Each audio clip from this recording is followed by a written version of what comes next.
Hello बच्चों, the question is malarial parasite can be obtained from the patients. Option A during fever, option B before the temperature rise, option C after the temperature become normal and option D all of this. तो हम malarial parasite को कब patient से isolate कर सकते हैं, ये question पूछा है. तो let's see. Malaria is caused by your protozoan parasite. Protozoan parasite, ठीक है. अभी कौन से protozoan parasite? Your Plasmodium species. Okay, 3 species are there. One is called Plasmodium malaria,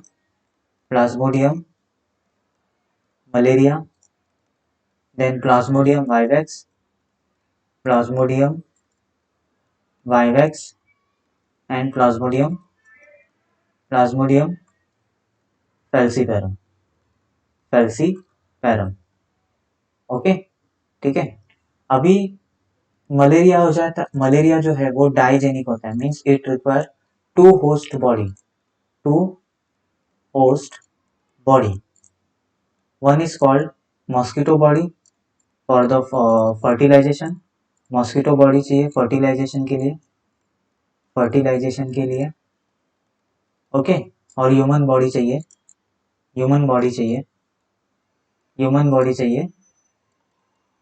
gametes बनाने के लिए. Okay, then let's see the life cycle now. Life cycle जब देखते हैं, जब आपके इन्फेक्टेड एनाफेलस मॉस्किटो ह्यूमंस को बाइट करते हैं, तो through the blood the sporozoites are reach to the human liver, where it will reproduce asexually and forms your seasoned. When more number of seasoned are forms, this season will infect your RBC and forms more number of merozoites.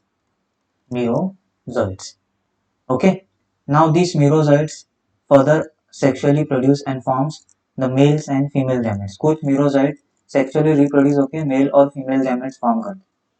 अभी mail और female gametes form हुए थे fertilisation के लिए mosquito bodies में जाते, तो यहाँ पे फिर से एनाफेलस मॉस्किटो बाइट करता है उसी इन्फेक्टेड पर्सन को, फिर via the blood it enters into the mosquito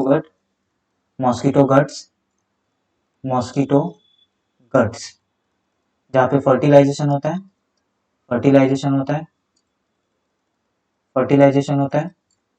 yes, fertilization होता है and it will forms the gametes, it will forms the zygote form होता है. then एक मैच्योर क्या होता है, you can say mature sporozoites यहाँ पे फॉर्म होते हैं, और this mature sporozoites store in the saliva of the infected एनाफेलस mosquito. Okay, so ये होता है normally life cycle of plasmodium species. तो अभी देख रहे हो जब सिस्कोडोंट आरबीसी में जा रहे हैं, तो आरबीसी में वो क्या रहे, आरबीसी में क्या हो रहा है, असेक्सुअल रिप्रोडक्शन होने के बाद जब मेरोजॉइट्स यहाँ पे फॉर्म होता है, तो जब भी आरबीसी बस्ट होता है, तो मेरोजॉइट्स क्या होते हैं, रिलीज होते हैं. ठीक है, ताकि वो और आरबीसी को इन्फेक्ट कर सके और मेरोजॉइट्स क्या कर सके, फॉर्म कर सके. तो जब भी आरबीसी ब्रेक होता है ना, तो एक केमिकल रिलीज होता है जिसको बोलते हैं hemozoin, and this hemozoin is responsible for your recurring symptoms. Get it.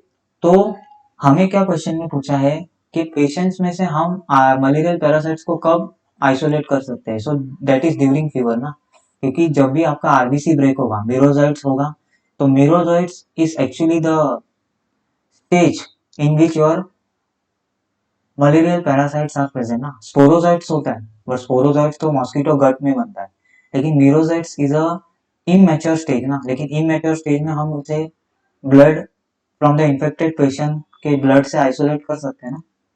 Yes और नो. तो क्वेश्चन में भी हमें वही पूछा है कि कब हम पेशेंट्स में से वो मलेरियल पैरासाइट को आइसोलेट कर सकते हैं। तो ड्यूरिंग जब आरबीसी ब्रेक होता है, हीमोजाइम रिलीज होता है, ये रिकरिंग सिम्टम्स के लिए रिस्पॉन्सिबल होता है, that is your fever and chill. ये जो सिम्टम्स होता है इसके लिए क्या होता है, रिस्पॉन्सिबल होता है, बराबर। तो ड्यूरिंग फीवर, जब भी पर्सन को फीवर होता है तो मीरोजाइट्स क्या होते हैं, आरबीसी बर्स्ट करके मीरोजाइट्स ब्लड में रिलीज होते हैं, और तभी आप उस merozoite that is the immature stage of the sporozoites, वो क्या कर सकते हो, वहां से आइसोलेट कर सकते हो। तो option A is your right answer, that is during the fever. Other option की बात करें, before the temperature rise, no.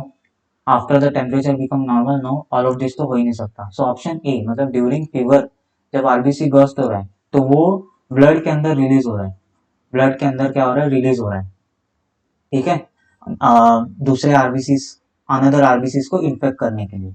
तो ड्यूरिंग फीवर आप उन्हें आइसोलेट या ऑब्टेन कर सकते हो। सो option A is your right answer.